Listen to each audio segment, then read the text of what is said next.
নমস্কার সবাইকে, সিম্পল লাইফের নতুন ভিডিওতে তোমাদের সবাইকে স্বাগতম। যে যেখান থেকেই আমার ভিডিওটি দেখছো, আশা করছি স্কিপ না করে একদম শেষ পর্যন্ত সাথে থাকবে। আর যারা নতুন দেখছো আমার চ্যানেলটি, তারা অবশ্যই সাবস্ক্রাইব করে পাশে থাকবে। দেখো, আজকে ডিম কষা করব, আর সেজন্য আমি ডিমগুলোকে সিদ্ধ করে নিয়েছি। কিছু বড় বড় করে আলু কেটে নিয়েছি, আলুগুলোকে নুন হলুদ মাখিয়ে ভেজে নেব। আর এইদিকে নিয়েছিলাম পেঁয়াজ বাটা, আদা রসুন বাটা। একদম মাংসের মতো করেই আজকে ডিমটা রান্না করব।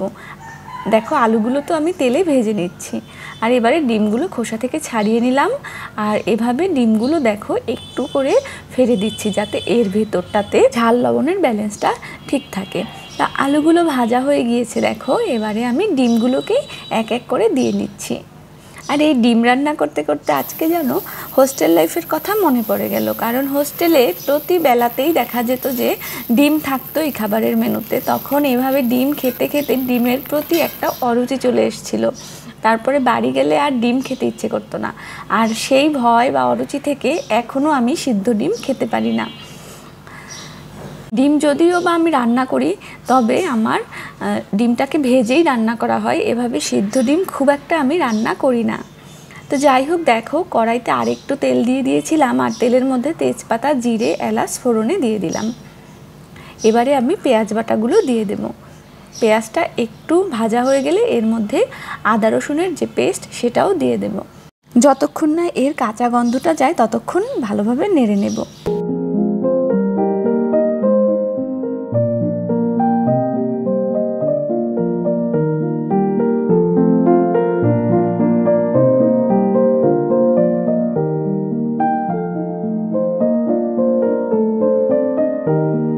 এদিকে দেখো, আমি বাটিতে নিয়ে নিচ্ছি হলুদ গুঁড়ো, একটুখানি জিরের গুঁড়ো নিয়ে নিচ্ছি, কাশ্মীরি লাল লঙ্কার গুঁড়োটা, আর এদিকে দিয়ে দিলাম একটুখানি কাঁচামরিচ বাটা। এটা ফ্রিজে ছিল, এখানে ওই তো 1 চামচের মতো কাঁচামরিচ বাটা আছে।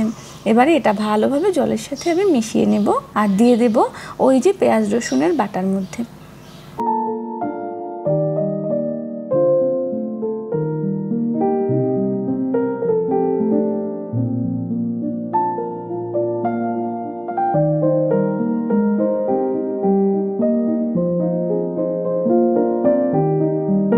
তেল ছেড়ে দেওয়া পর্যন্ত ভালোভাবে কষিয়ে নিয়েছি। এবারে দেখো, আমি এর মধ্যে পরিমাণ মতো জল দিয়ে দিয়েছি, আর দিয়ে দিলাম ভেজে রাখা আলু আর ডিমগুলোকে। পরিমাণ মতো লবণও দিয়ে দিয়েছি। 5 মিনিটের মতো হাই হিটে জাল করে নেওয়ার পরে গরম মশলার গুঁড়ো দিয়ে এবারে নামিয়ে নেব। তো এভাবেই আমি আজকে ডিমের পাতলা ঝোলটা করে নিলাম। খেতে অসাধারণ হয়েছিল। আর কেমন লাগলো আমার আজকের রান্না বাড়া, অবশ্যই তোমরা লাইক, কমেন্ট, শেয়ার করে জানাতে ভুলবে না। যারা নতুন দেখছো তারা অবশ্যই চ্যানেলটিকে সাবস্ক্রাইব করে আমার পাশে থাকবে। টাটা সবাইকে।